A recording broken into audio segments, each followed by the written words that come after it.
Verse 4, charity, let's read verses 4 through 8 out loud together. Ready, read. Charity suffereth long, and is kind. Charity envieth not. Charity vaunteth not itself, is not puffed up, doth not behave itself unseemly, seeketh not her own, is not easily provoked, thinketh no evil, rejoices not in iniquity, but rejoices in the truth, beareth all things, believeth all things, hopeth all things, endureth all things. Charity never faileth, but where there be prophecies, they shall fail. Where there be tongues, they shall cease. Where there be knowledge, it shall vanish away. Verse 9, for we know in part, and we prophesy in part. 10, but when that which is perfect is come, then that which is in part shall be done away. And finally, verse 11, when I was a child, I spake as a child, I understood as a child, I thought as a child, but when I became a man, I put away childish things. Now, we're talking about communication and how human beings relate through communication. That's the only way we connect. There's physical communication, verbal communication, nonverbal communication, all these different forms of communication, and that's the way we connect. And the richer we are in our ability to communicate, the richer our relationships will be. This is husband to wife, parent to child, sibling, friend to friend, coworker. The more effective you are in communication. Now, what do I mean by communication? I mean the accurate transferring of feelings and ideas. The accurate transfer of feelings and ideas. Broadcasting is not communicating, because if there's transmission but no receiving, there was no communication. It's almost like I just saw one of the guys here. I called him and left him a message. And I said, did you get my message? He said, yeah, but by the time I got it, I was at home. I had lost my phone. I didn't have it. I wasn't able to do the thing. I can't be frustrated if I say, I don't understand. I thought I communicated. I released information. But communication hasn't taken place until that information has been accurately processed and received. And I notice a lot of times we're victim not of our heart love, but of our lack of skill for expressing that. Our lack of skill in working with, in effectively transferring our feelings and ideas. One of the things we're going to be coming up and doing soon is dealing with parenting. And we're not only going to be dealing with parenting as to how to parent, like if you have kids, but dealing with tracing back things to the roots in the way you were parented. It's amazing how it shapes your worldview. Your soul records even things that take place before you were born. And it shapes your worldview, and we're going to be telling you about how to process that, and how through, you say, okay, now that I've had this revelation, how do I process through it?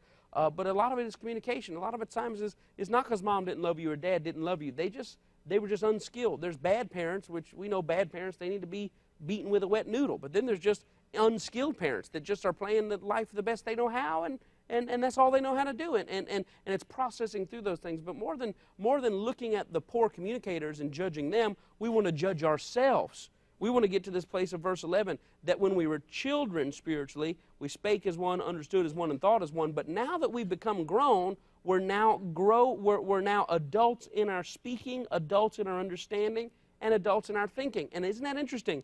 That when your understanding and your thinking is adult-like, your speech will also be adult-like. Mm-hmm. And that's what I want us to get to as a church, a place where we arrive as adults in our communication. We looked at it in Proverbs 13, only by pride comes contention. We looked at it in James 1, let every man be swift to hear. In other words, put energy into your hearing, slow to speak and slow to wrath. And there's a connection between how effective you are at hearing, how effective you are at talking, and the level at which you get to frustration and wrath. All of these things are parts of communication, and we've dealt on the first couple weeks with how pride affects communication. Now we've been talking about the humility process. All these things are in verse 4, that if you're going to be a person of love, you've got to be long-suffering, you've got to be kind, you can't be envious, you can't vaunt yourself, you can't be puffed up, you can't be unseemly, you can't seek your own, you can't be easily provoked, you can't be thinking evil, you can't rejoice in iniquity, but you've got to rejoice in truth. And verse 7 is so awesome. You've got to bear all things, believe all things, hope all things, endure all things. That's God's love in us that gives us that ability. And it says this, if my relationships are not satisfying like God said they are, what am I going to do to press into that fullness? What am I going to do to press into the marriage? The Bible says in Deuteronomy 11 that we can have days of heaven upon the earth. I mean, if that's not what you're seeing, what are you going to do to press into it? What are you going to do to lay hold of the abundant life of God? Instead of existing, you're going to say, you know what, God, if you didn't put it in your word, I wouldn't be thinking about it. But since you put it there, I'm not going to let go of you until I start walking in the joy of God in our relationship, in every area of my life, spirit, soul, body, relationship, and everything else. And a lot of what we're saying is out of testimony of not only Connie and I communicating, but other key people in our life and the fruit where we have had to judge ourselves and we've learned some things. But I'm telling you, the better you are at not seeing the flaws in the other person, but understanding you and understanding the other people around you, the more effective you're going to be in this swift hearing, slow speaking, slow wrath, humility and communication, and all these manifestations of love. So that being said, we'll get into it tonight. You got anything you want to start with? Go ahead. Okay, here we go. I'm not going to review. Let's just move on to the next one here. We're talking about ineffective communication, and we're now on number 8. Number 8. And I think this is part 3 of our series. Okay? Number 8. Ineffective communication style number 8, the environmentally oblivious. The environmentally oblivious. People that are environmentally oblivious, they enter situations only with their objective in mind. They enter situations with only their objective in mind. They have no, or they give no consideration. They enter situations with only their objective in mind, and they give no consideration to possible dynamics in the life of the other person. The environmentally oblivious. They enter situations with only their objective in mind, and they give no consideration to possible dynamics in the life of the other person. This is poor communication.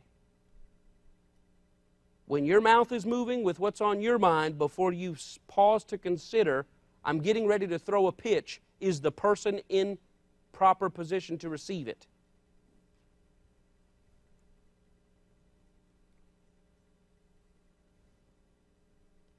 Now, let me just lay this out and then we'll go through it. Things that have a proper place in one environment may not have a proper place in another environment. Things that have a proper place in one environment may not have a proper place in another environment. And remember, the layers of this that we're trying to work through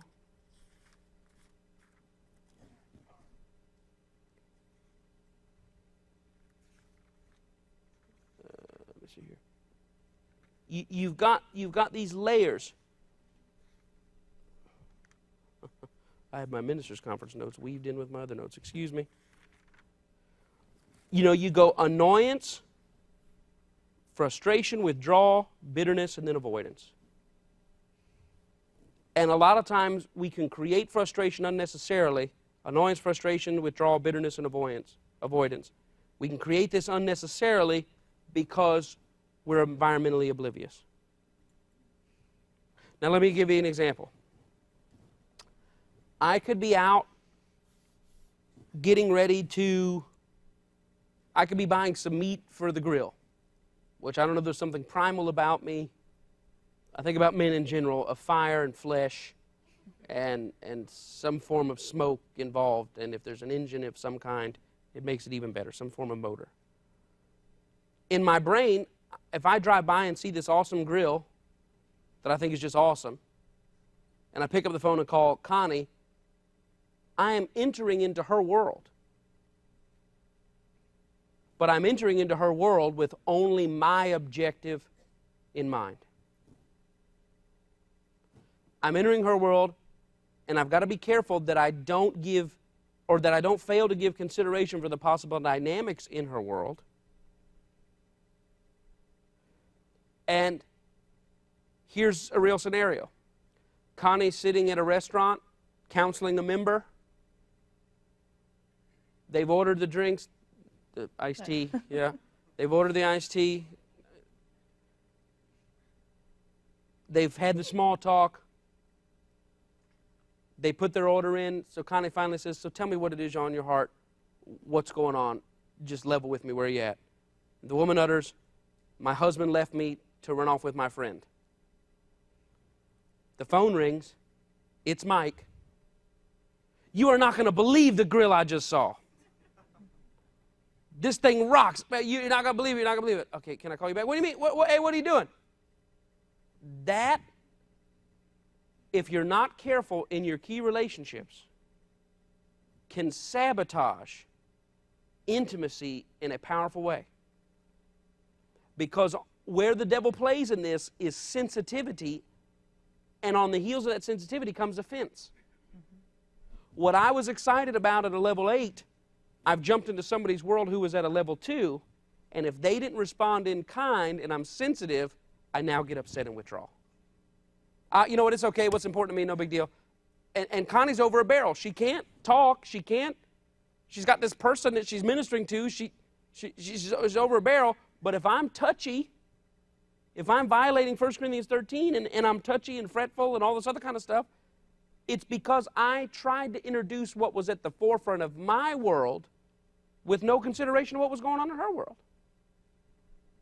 Connie can be in the back of our house working on the office, and in the office, and she's zoned in children's ministry.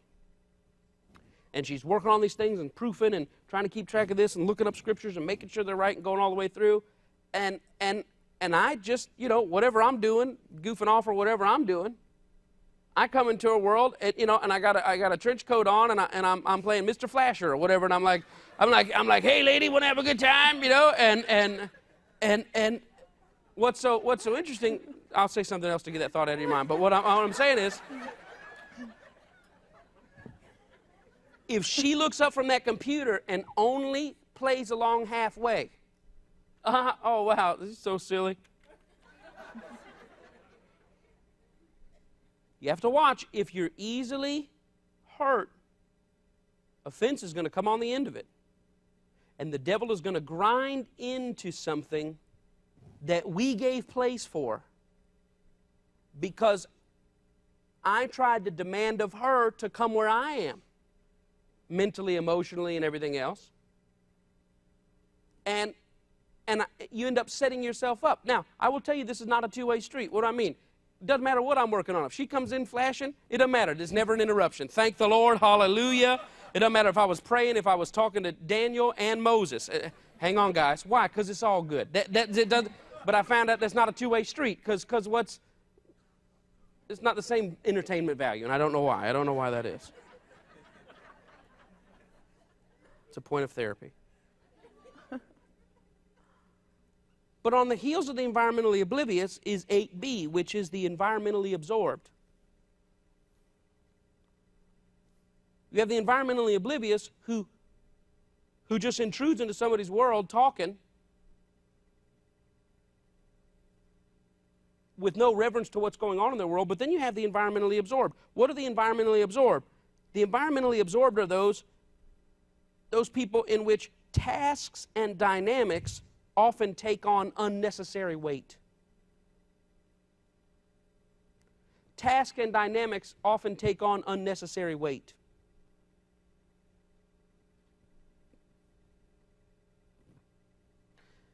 And when they take on unnecessary weight, there can be a loss of priority, a loss of levity, and a loss of perspective. A loss of priority, a loss of levity, and a loss of perspective. When tasks and dynamics take on unnecessary weight, there can be a loss of priority, a loss of levity, and a loss of perspective, which means this. The environmentally oblivious person has to humble themselves and say, before I intrude in this room with what's on my mind taking highest priority, what are the dynamics in the room? But then to close that gap the rest of the way, the environmentally absorbed have to put in perspective what it is they're doing. And they can't have a loss of priority, loss of perspective, or loss of levity. What do I mean by that? At the end of the day, it's a children's ministry lesson. or if I'm in the middle of a television show, or in the middle of reading an article, or in the middle of studying something. I'm studying all the time. And I'm studying all the time, looking at something, researching something, whatever, and I can be in deep thought in the office, looking at something, going over something, trying to figure something out, and Connie will come in with something that I perceive to be off subject, off task, off this. She'll come in and say, hey, you know, I fit in my skinny jeans, or whatever the topic of the day is. I don't know what it is. And the environmentally absorbed person has to put in perspective that what I'm studying should not be higher than the dignity owed to the person that I say is the most important person in my life. And this is especially important with children. When your children, you have little ones, you go pick them up at the daycare or from school or whatever, and you're environmentally absorbed on your phone, and then they become a burden. They're waiting outside. The teacher says, Jimmy, here comes your mommy. And you pull up into their world, and you can't pause your world to make that reunion. I mean, it was, you know, sometimes it's on the phone, yeah, bye, bye, bye, bye, bye, and then it's, come on, get in the car, get in the car, get in the car. That is not healthy communication. At some point, there's got to be a perspective and a reality check that comes into your life, which is this. Oh, well, I got business, I got this, I had to step away. Yeah, that's all right, but don't lose perspective on this. Don't lose priority, which is most likely whatever you're dealing with on the phone is small in comparison to the priority of giving that child or that spouse that immediate time, which is when your spouse comes through the door, it doesn't matter really what's going on. Now, again, this is two-way street. The environmentally oblivious spouse comes to the door like, hey, I'm home, anybody going to pay attention to me? And steps into an environment where kids may be going crazy and this may be happening, and then gets offended that the whole world didn't stop because he or she jumped into the world. But at the same time, that's where the environmentally oblivious has to grow, but the environmentally absorbed person has to grow and say, okay, there is a lot going on, but we need to pause to acknowledge the person that's come into the room. And the devil gets in these little in-between places. And the person that walks in, if I walk in and kids are going crazy and da-da-da, and I'm like, I'm home, and she, yeah, okay, that, you know, or hey, yeah, good, I got stuff going on, I can get touchy, fretful, and resentful, like, oh my gosh, well, I'm sorry to intrude in your world. I thought it was great to see me after a long day. Here comes the touchiness, here comes the upset part. So I need to grow in that. But at the same time, there's also growth on the other side, which is when Connie comes home or whatever, or I come home, there's got to be some sort of pause, which is, hey, mommy's home. And that's a big deal. And it doesn't matter that Jeopardy's on, or it doesn't matter that Mikey's had you know, what did you do? You called me the other day right when he did something. What? Oh, he choked on a hot dog. What was with you? He choked on a hot dog. Yeah, he choked on the hot dog. No, what did he do? No, it was when Olivia slammed into the table. That's when you called. Yes. Yeah, she dove off the couch, slammed into the table. I'm in charge of the kids. I only get, you know. You hear choked on the hot dog, slammed into the table. Yeah. I only get unsupervised, you know, parenting every couple, once or twice a week. And she calls in the middle of, Olivia's just, you know, done a stage dive off the couch into the side of the table. And, hey, honey, how you doing? Well, she had just got out of a meeting, and her meeting was great, and how awesome it was, and my schedule's clear. And let me tell you the most dangerous environmental oblivious time, when you're in the car. Because when you're in the car, it's, I finished a task, on my way to another task. Hey, the world is at peace. But you pick up the phone and call people who are at level 10 of their priority in their operation. And you jump into their world. So where's the balance? You've got to think, is this a good time to call? But the person receiving the call has to think, let me put this thing in perspective. Yes, I have stuff going on, but is it really more important than giving this person that I'm connected to the dignity they deserve? Are y'all understanding what I'm saying to you? Maybe I think this must be only what you and I deal with. It's got to be, because I don't think anybody else goes through this. Go ahead. Well, I was going to say, it's interesting because, at least for us, and I don't know if anyone else would, you fall in either category at different times, depending on what's going on. And it's really trying to be the best you that you can be in whatever situation. So if you are the person who's trying to be, or who is the communicator, and you are the environmentally oblivious, just going into somebody's world and they've got this going on and all that, you've got to say, okay, let me be mindful. That's it. Not to put the burden on the other person to not be so absorbed in their environment. Now, of course, it works best with both people cooperating. But if I go into Mike's world, he'll be in the back studying in the office and everything, and I'll come up and say, hey, I was going to the grocery store. What do you want me to pick up? What do you want for dinner and all this? And he may be absorbed in something, but I've got to be mindful and not put the burden on him to say, you need to stop everything you're doing. I need to say, Mike, I'm just going to step out, and even give him some transition time. And sometimes, and I've seen this happen with us, and I've seen this happen with us, where frustration and offense can come in because the other person isn't quick enough to jump into your world. And so I'm impatient because I'm trying to get Mike to respond to me, and I need to give him that time to transition out of whatever he was doing. And then on the flip side, if you're the person that's doing something, you've got to pause and say, wait a second, I can't let everybody else around me have to wait and everything. I've got to, they've come here, let me pause. And I liked what you said, because I know I'm not a victim, I'm at fault for this, that I get absorbed in stuff. And like you said, you've got to be mindful. At the end of the day, it's just a lesson, or just, whatever you were working on. And sometimes I can think, I have so much to do, I need to stay on task, and get absorbed in it. But I have to say, wait a second, the burden shouldn't fall on the person who wants to come and talk to me and share with me, especially when it's my best friend or the kids. And I've got to take on the responsibility to say, wait, I need to pause. There's going to be enough time to do what I need to do. But whichever way whatever person you're at in that situation, don't put the burden on the other person, and to be patient and allow the other person to transition into the conversation. Yeah, and you know what I was thinking as you were talking? It's all based in selfishness and pride. Exactly. And here's the pride. What you are doing is not as important as what I have going on. On either side. On either side. Or what you're bothering me with is not as important as what I'm doing. Or, and that originates out of pride. And a lot of times, you can justify in your mind, a husband may justify with all I got to do and all the pressure that I carry and everything I'm trying to do this. But then a wife could also justify, or, the home keeper or whatever could justify, are you kidding me? My day doesn't end at 6 o'clock. My day ends after this and the laundry and the this and the that. But what everybody's doing is exalting their plight in life as superior and greater weight than the other person. And you got to be careful exalting that, because you trivialize what the other person carries. And so you kind of minimize, and if Connie's in the middle of something, I can get offended, like, whatever you're working on, this is small time. And I'll tell you what's interesting is, these are real-life conversations. They may not be time and place real-life conversation, but here's one.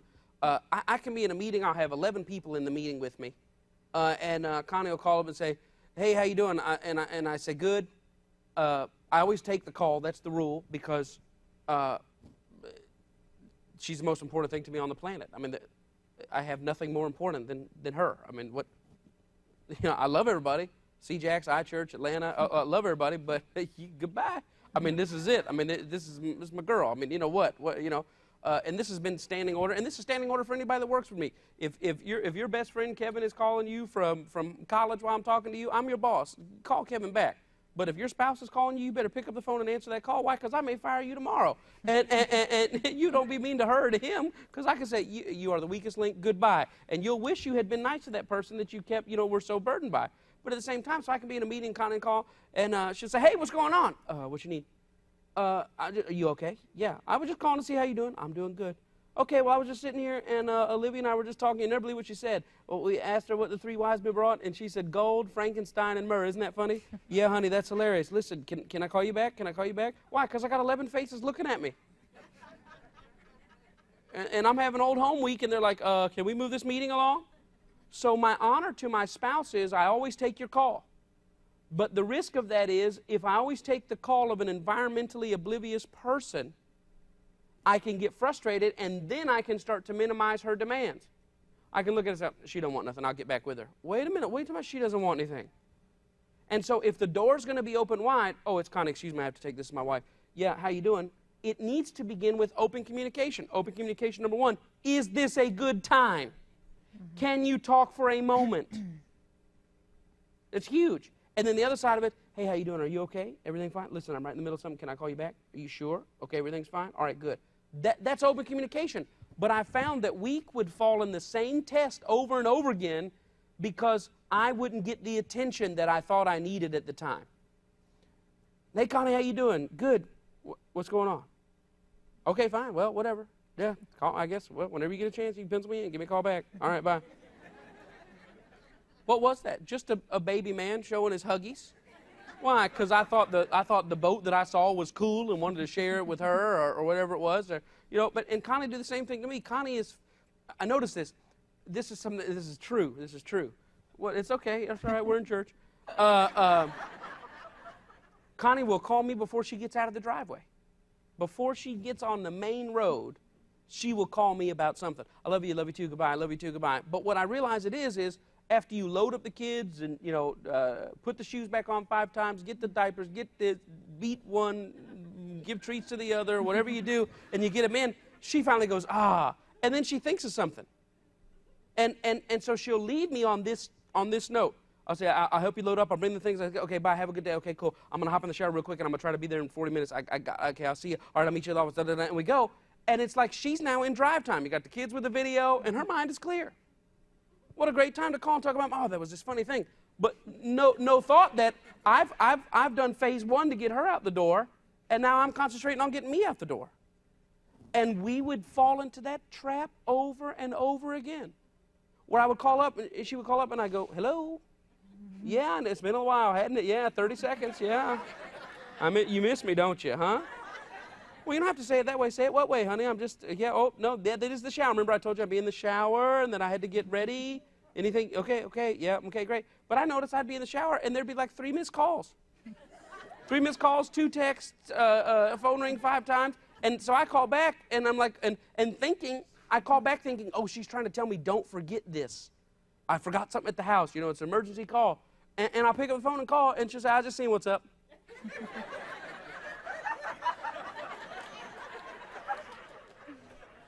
But now, here's the thing about it. It used to frustrate me until I got perspective back.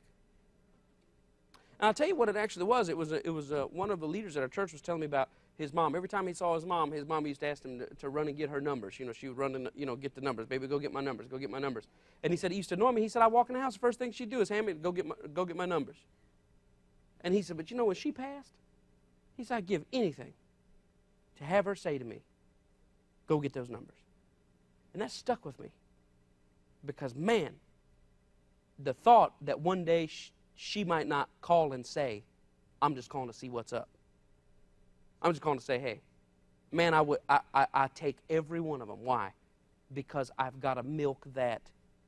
Because really, whatever I'm rushing to, whatever I got to be at, whatever I do, it's not more important than. Well, yes, but if I'm spending time in prayer, I cannot be interrupted. The Bible says that's not true.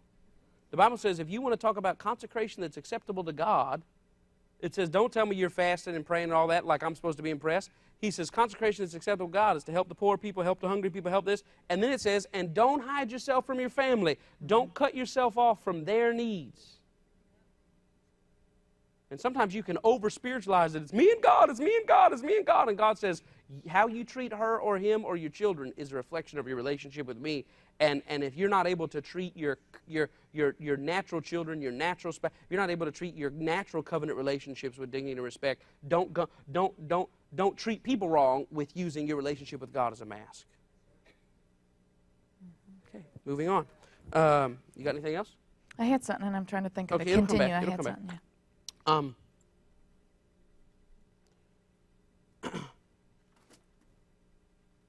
I think that's good. I think you got, if you want to do it.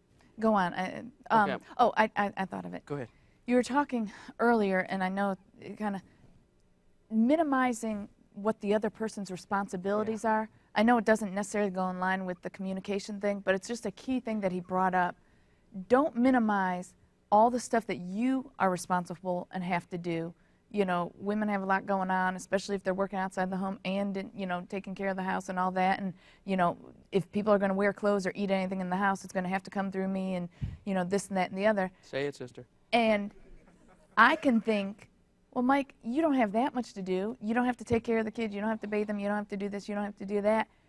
And to elevate the priorities I have And when he was talking about minimizing it, it makes it seem, in the Bible when it talks about being puffed up, I mean, it's even to that point where you are puffing up what you feel you have to do, and what they have to do isn't that important, you know.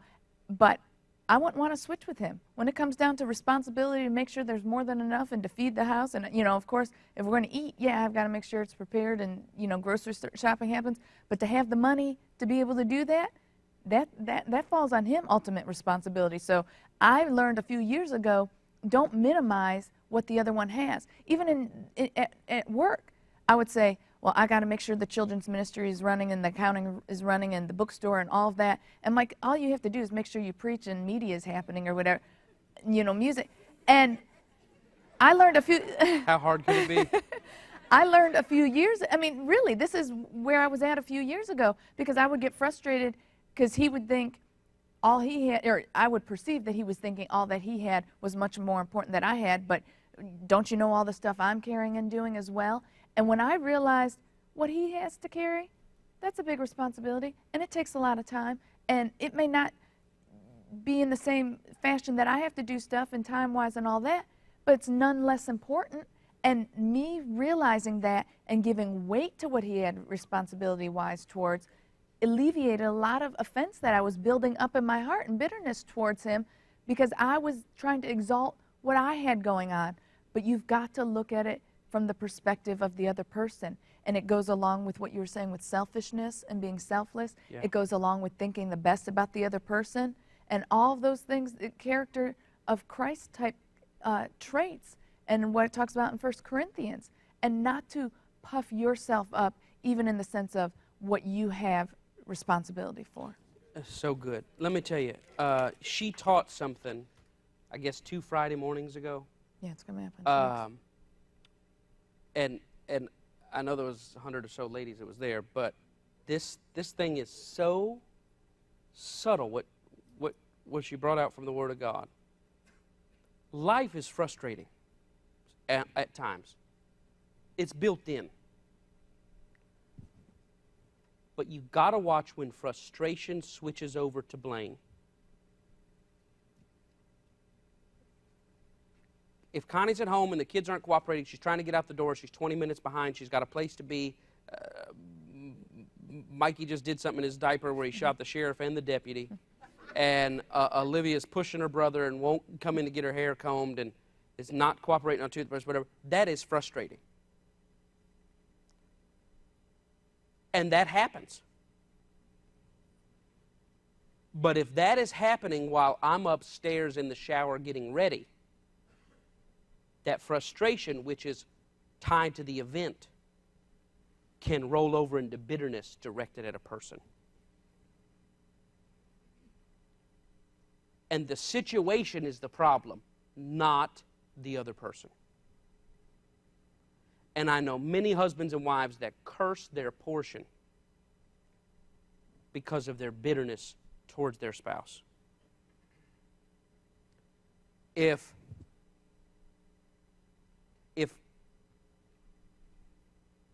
I say to Connie, we finish eating, and if I say, I'll do the dishes, she says, well, I'll go get the kids ready for bed. If it's a light dish night, if we brought in Chinese or whatever, it's a couple plates, a couple forks, a couple of styrofoam dealies, we throw it away, wipe the counters down, I clean off Mikey's tray, I dislodge the peas and stuff that he's flung into the wall. And in about 8 or 10 minutes, I'm done. I'm sitting in front of the TV. And I'm on my natural course. I finish the dishes, and I'm on with moving on. Well, while she's getting the kids ready for bed, it's bath night that night, and my son has splashed water all out over the sink, all over the floor. A kid splashing water over the floor is a frustrating situation.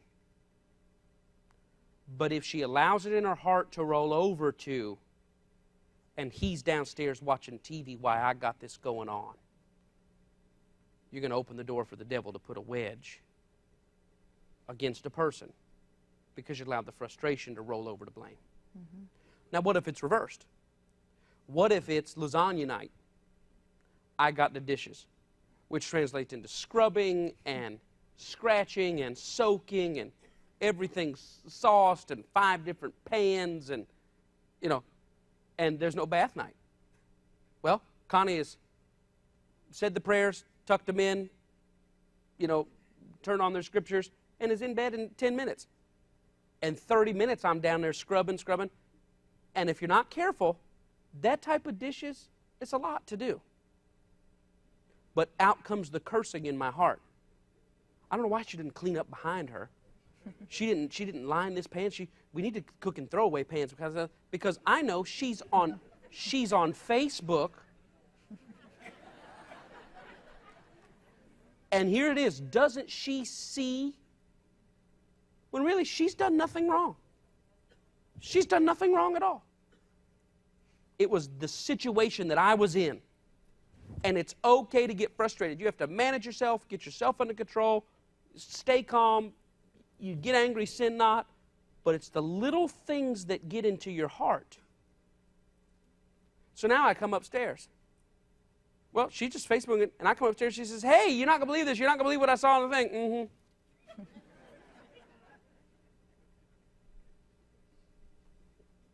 Why? Because what comes out of your mind when you're having to do those frustrating dishes?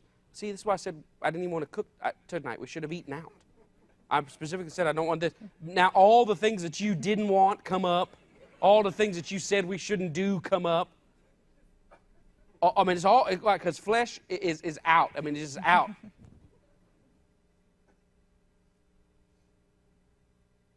She says, hey, you want to watch a movie or something? I'm tired now. What do you mean you're tired now? I don't know. I just need to go rest my hands. Nah, I smell like soap and stuff. My hands are all squidgy. What is this? I'm pouting now because I've misdirected anger at frustration with the dishes, and I've made her the target of it. And talk about the sun going down on your wrath.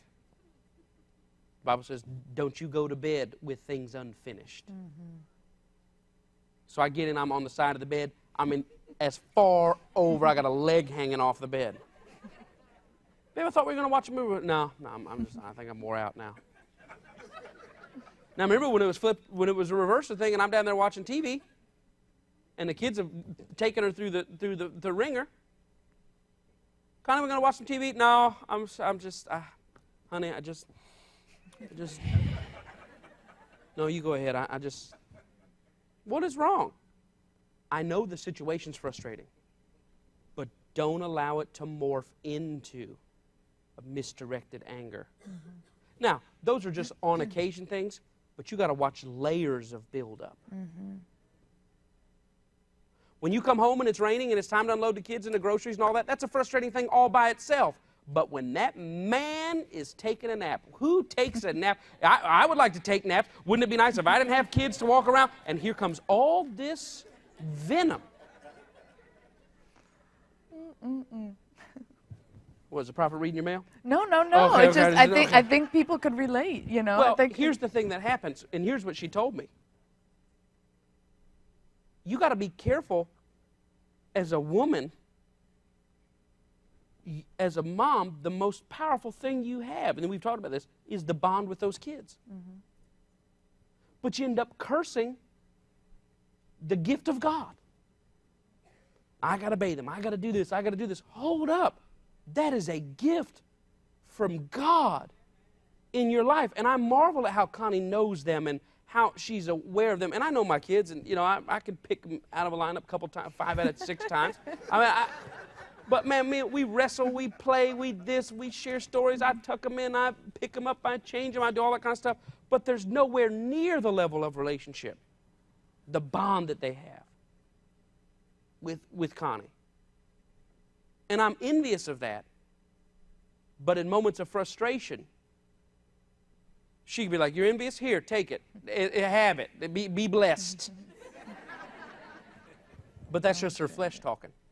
Because truth be told, she wouldn't trade it for anything in the world. And you got to separate the pressure from the problem.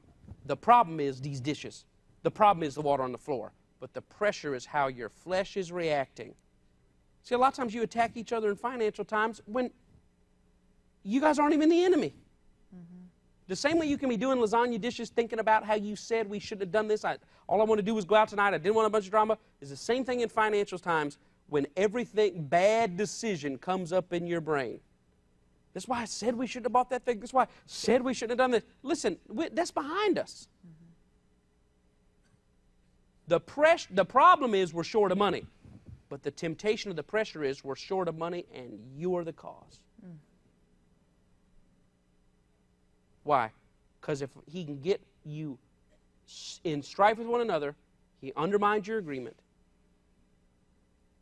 And by undermining your agreement, he steals your power. He gets you focused on each other as the enemy, not realizing that regardless of whose fault it is, this is where we are. And the only way we're going to get out of it is to get into agreement, start believing God, and start standing on the Word of God to see this thing turn around. Amen. You got anything? Yeah, I was just going to say, not to say Mike and I have any a perfect relationship and marriage by any means. We're growing, and I mean, I was even thinking of it today. Even though over the course of years we've grown in this communication thing, just going through this series has unveiled some things, at least for me, that I want to work on and get better in. And so we're always trying to strive and be better. But I do want to say this. When you were talking about the dish situation in the bath and all that, as you continue to grow in the Word and to say, okay, God, I want to grow in a certain area where I have a weakness or things are difficult and I struggle in this area, it's a really awesome thing when you have a couple who both feel that way and want to alleviate offense and bitterness and wrath and jealousy and envy in their relationship. Because what you're going to find is two people who aren't perfect but are continuing to grow. And so when I get frustrated about what happened in the bath this night, you know, and they're running around, you know, trying to get them wrestled down, especially Mikey wrestling him down to get him dressed and ready for bed and all that. It's like tracking an animal on the Serengeti. I mean, you got to shoot him from a helicopter with a tranquilizer to get the boy down. I'm not playing. You and he and falls over. That's the only way you're gonna. It's the only way you're gonna get him. Very close. Yeah. I mean, I'm throwing nets from the, you know. But because my heart is towards wanting to be better in, you know, in my walk with God and in my life and my marriage and everything, it's helping me grow to let me not be frustrated. When Mike comes upstairs, let me not huff and puff about why you didn't come up to help me. And with him doing the same thing with the lasagna dish example, and not to be upset and come upstairs and not want to, you know, the whole night shuts down because he had to do that. But the thing about it is, when I'm upstairs, and I'm not saying every single time, you know, and I may want to take a minute now, I got the kids down, and thank God for some peace, it's been a long day, whatever. But typically, I'll end up downstairs saying, hey, can I help you with anything? Can I wipe down the table? Can I put this away? Can I dry this? And he would do the same thing. Yeah.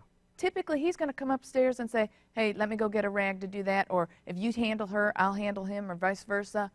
And that's the beauty of two people seeking after the things of God, because we're not going to box ourselves in to offense, but we're always looking at how can we help the other person. That's it. It's a partnership. Yeah. It's a partnership. Yeah. And when it, and listen to me, when it prospers, we both prosper. We both prosper.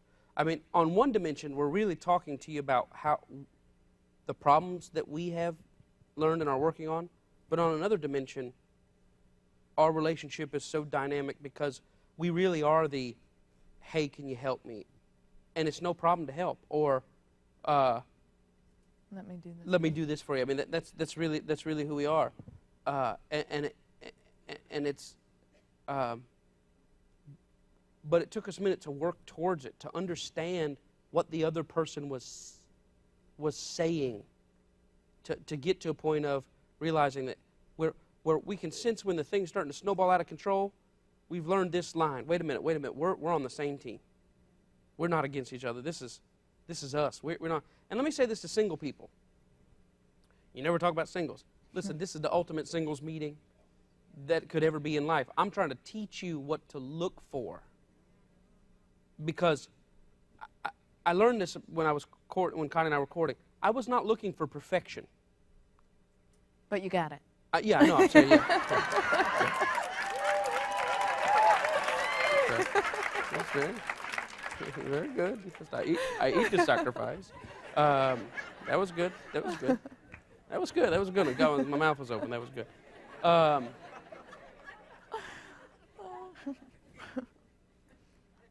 I was looking for somebody that was committed enough to the Word to not stop till we had resolution.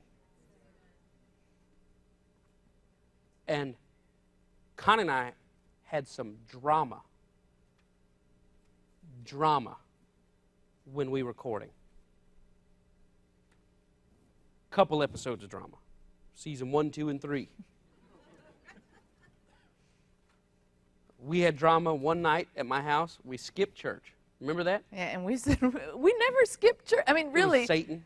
I mean, we never skipped church. We skipped, I think, maybe it was a Friday night or whatever. Friday night, yeah. A Friday night Bible study, which we never do. We never do. And we never did again after that. Yeah, we hadn't since. We were running late, just, on the other side of town. On the other side of town, we said, man, well, let's not go. We're going to get there late. We're not even dressed, blah, blah, blah. And thought, well, we'll just hang out. We'll get something to eat. And at dinner, man, that thing turned, and it got personal. Folks' mamas got brought into it. We went back to the house, and it was like, well, let's calm down. Calm down? Who are you telling to calm down? What we just said, this and that?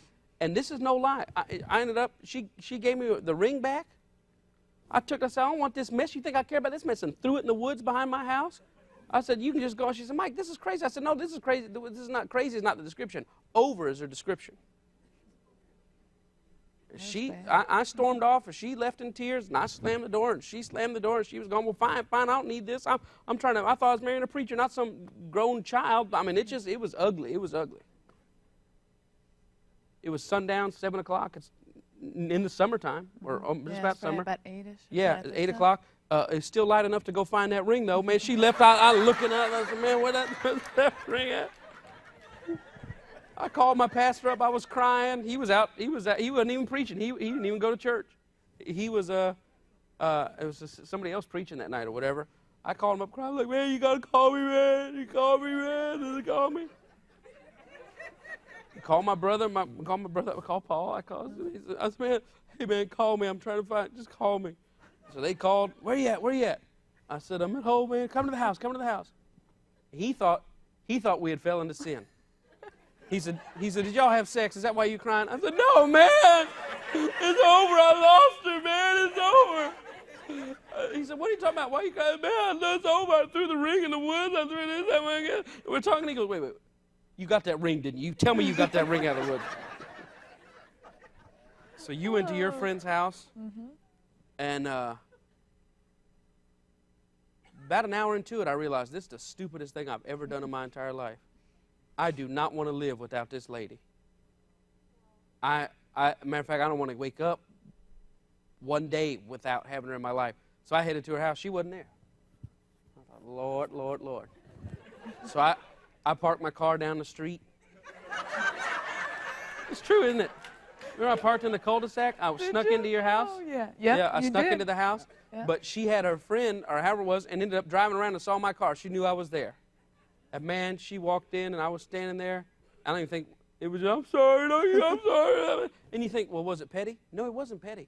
It was major, heart-wrenching.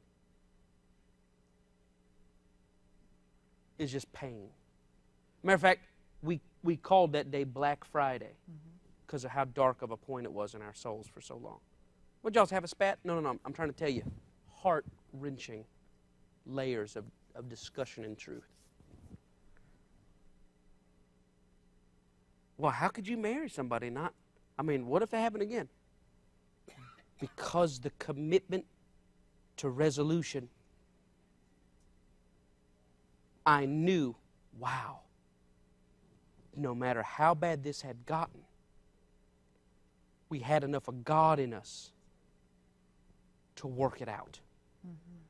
And that's what I married. When she says I found perfection, that's the perfection that I found. Not issue-free, but a fear of God so big that says we are not going to stop until we get this thing right because we love and fear God too much. to let it stay broken. How do people stay married? That right there. Mm-hmm. That right there. I know we're kind of way off subject, but it goes with, and you've taught this a number of times on QRT, quick recovery time. You've got to be able to recover. That goes in line with don't let the sun go down on your wrath and not to carry, you know. We've never had a situation where we didn't talk to each other for a day or two and just kind of worked around each other. Never.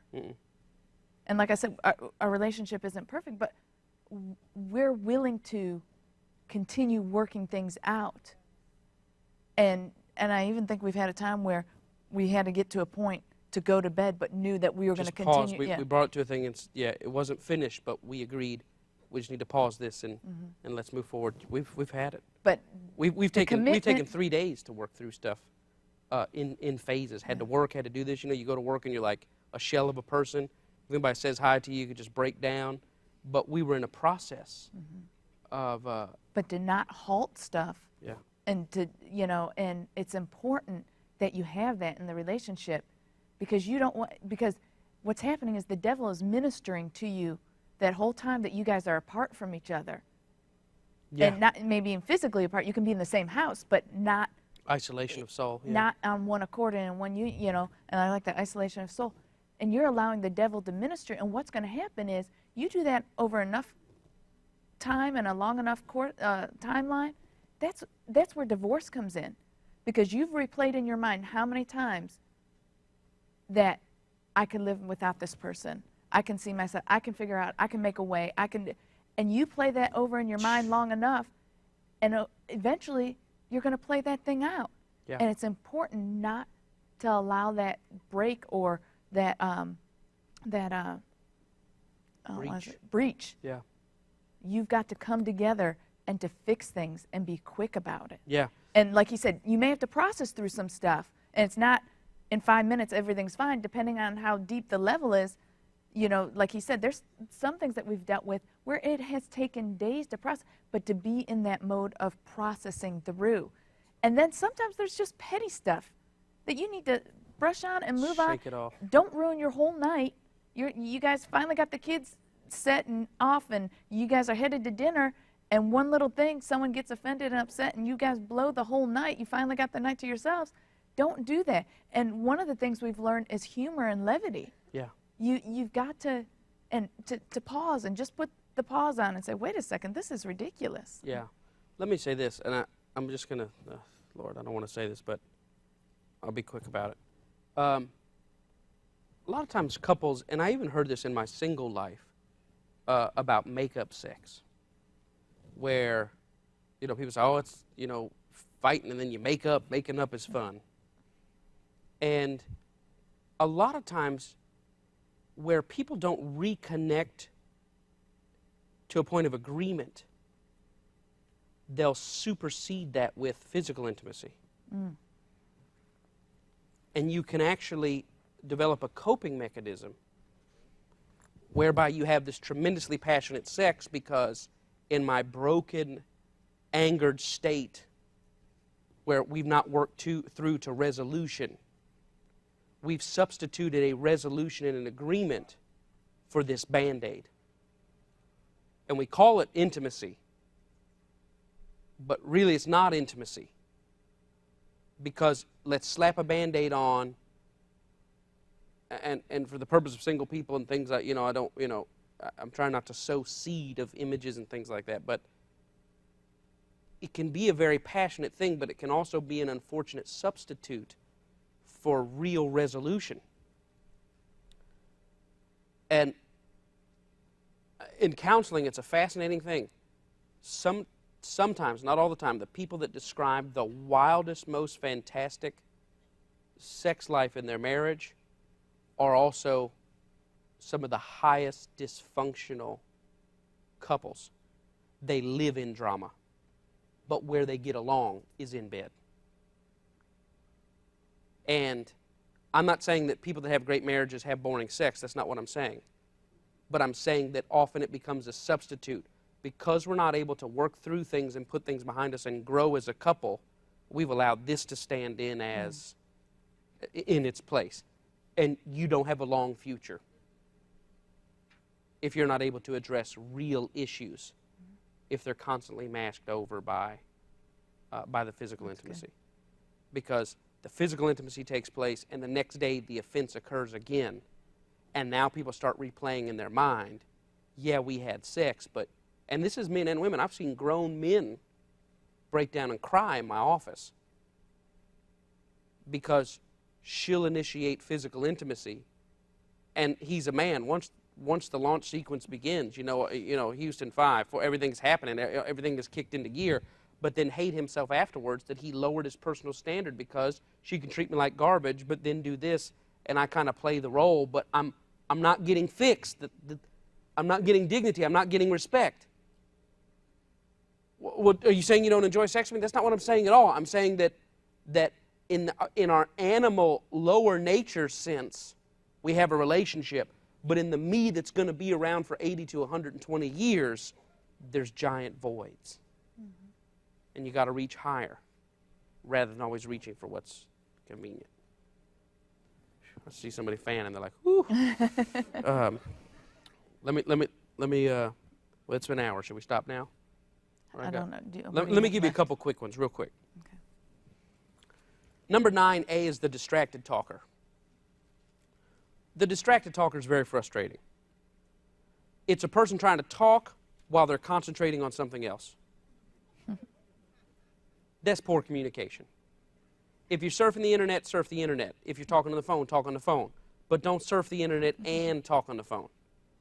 What was I saying? What was I saying? What was I saying? Would you pay attention to what you're doing? Distracted talker. Of course, 9B is the distracted listener. That's also very frustrating. Trying to listen while concentrating on something else. The distracted talker says, what was I saying? The distracted listener says, what were you saying? It's true. Poor communication. One thing that happens here is the sleepy talker, which is hilarious. When you start talking and you're trying to sleep, or the other person's talking and you are asleep. And I don't know if you ever had this where you're so tired, but you're trying to carry on a conversation and you talk, and it goes into, well, honey, I think we should, get a giraffe and ride a roller coaster. And kind of go, Mike, what did you say? No, I was saying, are you sleeping? No. What did I? You're lying. You're knocked out. You ever had that where you say stuff and you're like, yes, I had a wagon when I was 2. Oh, don't eat me, giant eye, don't eat me.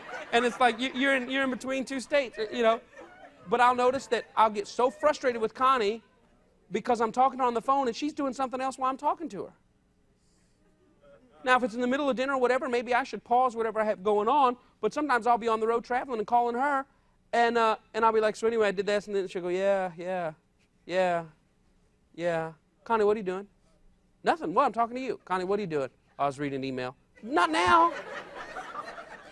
Not now. Not me. Not you. Another one is the dead horse talker. The dead horse talker. The point has been made. Everybody's agreed. But we have to go around it again. I was just thinking that when we do this, we should probably spend the money this way, and if we save it, then we'll have that time. Yeah, that sounds good. Yeah, so we could do that, and we'd end up having the extra. Yeah, that's great. Let's do it. Yeah, because by doing that, we'd have the. Yeah, I got it. I got it. Sometimes I just like to communicate. Well, let me finish. That's 10A. 10B is the stop short talker. The stop short talker gets it factually, but not emotionally. The stop short talker gets it factually, but not emotionally. You have the dead horse talker that after we've talked about it, we've got it settled. It's settled. We're good. But then you have the stop short talker that will say a thing to shut the conversation down without validating the emotions involved in the conversation. Hey, I was just thinking about doing something simple for our birthday this year, just kind of doing something laid back, and that's cool.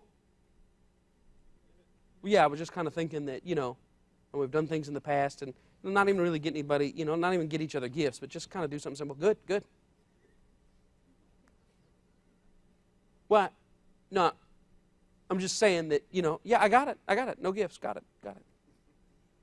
Well, you have to realize that sometimes they're not reaching for just your consent. They're reaching for an emotional connection over the thing, an affirmation. Well, didn't you hear Pastor say that there's a dead horse talker? Yeah, but didn't you hear him the stop short talker, which is you got the facts, but you're not validating the emotions behind it. You're going to frustrate your relationships. There's the number 11, the on-the-spot talker. The on-the-spot talker. What is the on-the-spot talker? The person who has something on their mind and puts the other person on the spot and expecting it to be at the forefront of their mind. The on-the-spot talker. The person has something on their mind and then puts the other person on the spot expecting it to be at the forefront of their mind. This is bad communication. On-the-spot talker. Here's on-the-spot talking.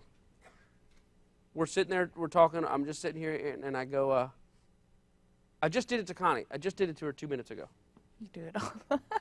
I do it all the time, yeah. Well, it's so funny. You'll bring up something, especially if like you're preaching or whatever, and you'll say, what was that thing we were saying the other day? And I'm thinking, we've talked how many hours over the last couple days, and you want me to remember that one thing we were talking the other day? That's an on-the-spot talker. It's the thing of, and so I'm talking, and I say, so anyway, we're out on the beach, and this happened, and that happened, and then that's that, and then Connie says, and she's like, what'd I say? What do you mean, what did you say? You were there. Yeah, but Mike, you've been thinking at it, telling the story, you're on real time with it, and then you gave me the punchline, and I'm not even. But you know what? On-the-spot talkers, they put the person in the spotlight and then get frustrated that they don't deliver. So true. Tell them what your parents, tell them what your mom was saying. Tell them what your mom was saying the other day. What was she saying? The thing about the thing. Oh, about her, you're not doing it right. Listen, what she was saying was, you put them on the spot and then take the mic back from them because they're not delivering it right. Now that's 11A, but 11B is the amnesia talker. Okay. The amnesia talker, you ask them to agree with you or to validate that something exists, and they act like they've never heard of it before in their entire lives. That's me.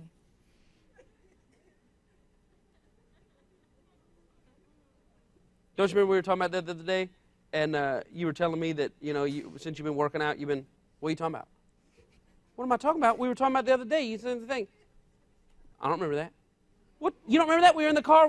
Mike, I don't know who that, I don't know. Connie, we were in the car on the way to church, and you were talking about the treadmill. Don't you remember how you were doing the treadmill, but when you did it on the incline, I have no idea what you're talking about. Well, I must be living with a ghost then, because somebody else is talking to me about that, and then 3 minutes later, oh, when we were in the car, the thing, yeah, okay, I remember that now.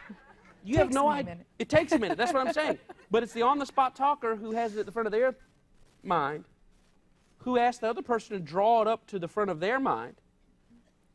But I think sometimes the amnesia talker doesn't even make the effort to go back through the records that this thing possibly could have occurred. It's almost like before you even make the effort, it's, no, that didn't happen. Yeah, it did. I don't remember that. But you're not putting any energy to try to remember it. Anything? That's true. I just put you on the spot. I think we got to go. Is this one more? Huh? I got so many of them. I got one. This is good. Here. Okay, here it is. Last two. Can y'all take two quick ones? Like this? Like some of you. Talk all you want. We're leaving at 10 till. Game. What'd you say? The game. The game. That's right. We got to go. Isn't American Idol finals tonight? Oh, man, we got to go. Oh, my gosh. Number 12, A, the serious talker. The serious talker has to make everything serious. This is evil. The serious talker has to make everything serious. This really happened on the way to church to us tonight. And I thought about this. We're both working with Olivia, teaching her new stuff. We're working with my son, teaching him new stuff. Connie showed me the other night. She shows Olivia. She says, Mike, you got to come see this, what she does with the coins. So I go in there. Olivia, show me the penny, show me the quarter. Which one's this? Which one's that? What's this one? Now give me that, give me that. Which one's the big one? Which one's this? And just Olivia's rattling them off. And I'm standing there in amazement.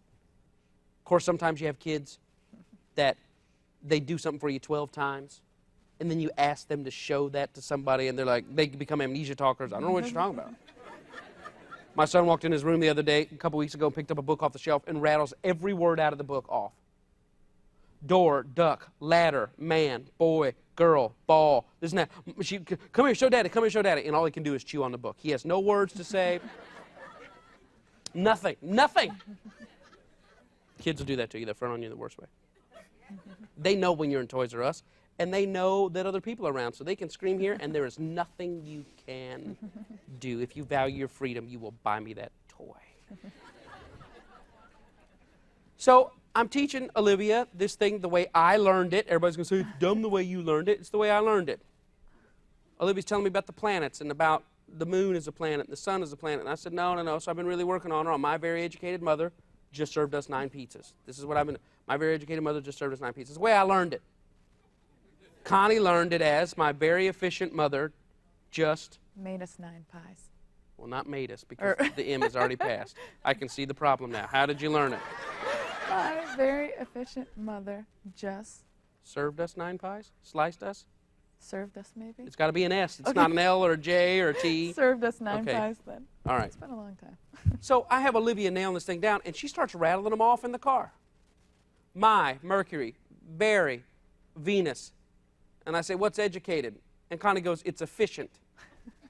I said, you know what? When you were doing the money and all that, I didn't say anything about how you taught her this. I'm trying to tell her educated. Now you're throwing in confusion, blah, blah, blah. She said, relax. I'm just joking with you. And I said to her this. I said, oh, all of a sudden our child's education is a matter of humor? And I thought about that because I was joking. But, you know, there are really people that will go there with you when it's a light mood. And all of a sudden, they'll find something to make it a life and death matter.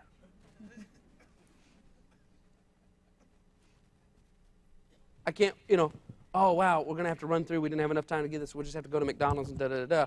And they'll turn it into a sermon on childhood obesity and fried foods and all this other kind of stuff. When we're not even, it's all right. It's a minor thing. Now, on the other heels of that is this other guy who's the jokester. And the jokester can never deal with anything seriously.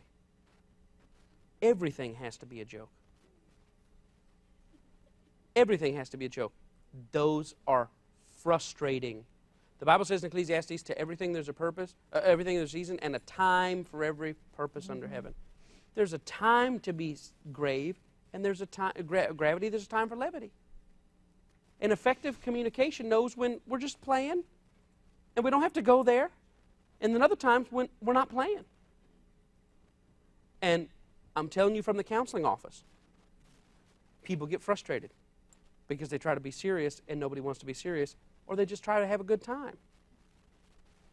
But the person's such a miserable son of a gun that nothing is, you just a stick in the mud. And nobody wants to be around you, starting with your wife and children. They don't want to be around you because you're going to dumb down the good time everybody's having.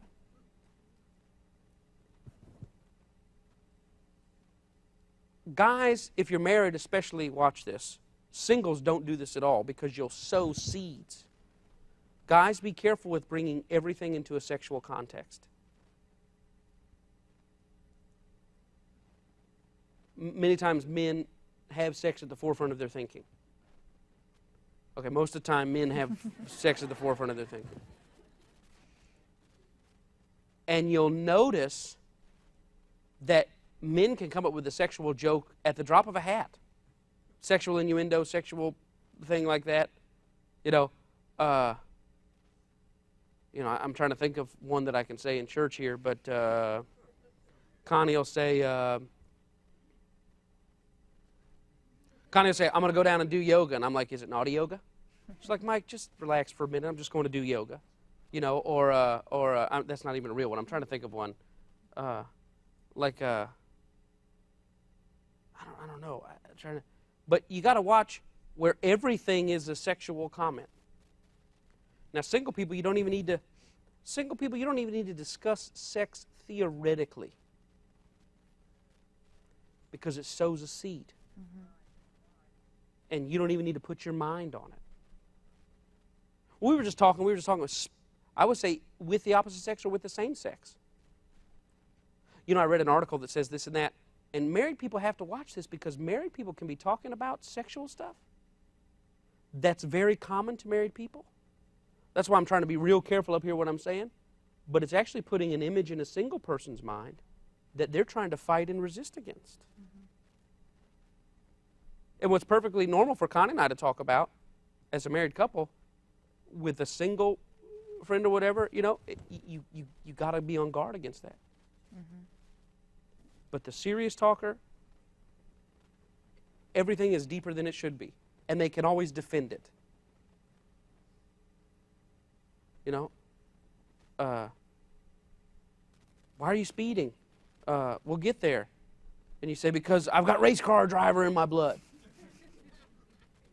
You don't have race car driver in your blood. I was just kidding. Well, I don't think the safety of our family is anything to be joking about. Oh my gosh, just stop. Just stop. Get a life. Lord, how did I marry you? I must have been drunk. And then there's the joking person that you're trying to just have a simple conversation with, but everything has to be a pun. And this is even bad for friendship. You don't always have to be the life of the party with a joke at every sentence. It doesn't have to be that way. People eventually go, you know what? It was cool the first 200 times. But sometimes people learn how to relate that way. Mm-hmm. I'm only able to relate to you in this fashion, and you're not. I have depth, but I don't know how to get down to. Well, that's just the way I am. Yeah, but remember, we have to become a better version of us. Mm-hmm. Amen. Amen. Amen.